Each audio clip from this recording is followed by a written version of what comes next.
কিছু সময় রাতে দাঁড়াও। আবিন কুসমিন হো কালিলা নিসফাহু আবিন কুসমিন হো কালিলা, রাতের অর্ধেক সময় অথবা তার চেয়ে কম বেশি। রাতে অর্ধেক সময়ে অর্ধেক যখন গত হয়ে যায় তখন দাঁড়াও তুমি, কিছু সময় আগে কিছু সময় পরে, বেশি কম তুমি কম করে হলেও ওই সময়ে দাঁড়াও অথবা বাড়াইয়া দাঁড়াও।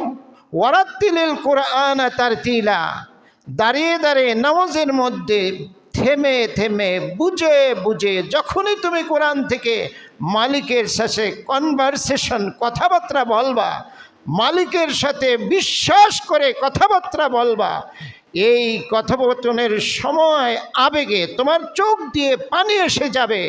থেমে থেমে মালিকের সাথে বুঝে বুঝে তারপরে কথা বলো। এটা হচ্ছে সাহারির সময়।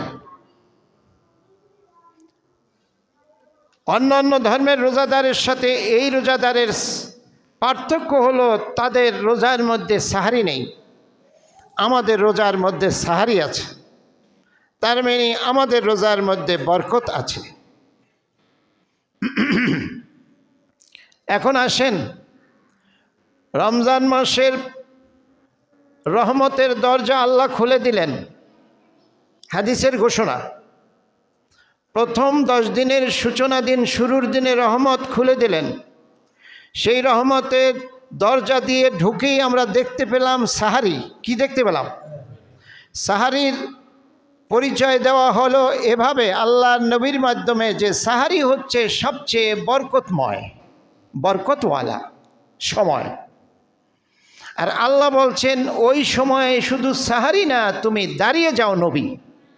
নবীকে বলছেন দাঁড়িয়ে যাও হে নবী, দাঁড়িয়ে রাতের অর্ধেক তার চেয়ে বেশি অল্প সময় কিংবা রাতের 3 ভাগের 2 ভাগ কিংবা তার চেয়ে কম বেশি তোমার সামর্থ্যের আলোকে দাঁড়িয়ে থাকো আর তেলাওয়াত করো।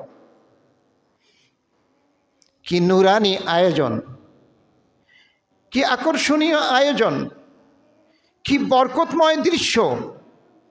মালিকের সাথে বান্দার কি সম্পর্ক, কি বন্ধুত্ব, কি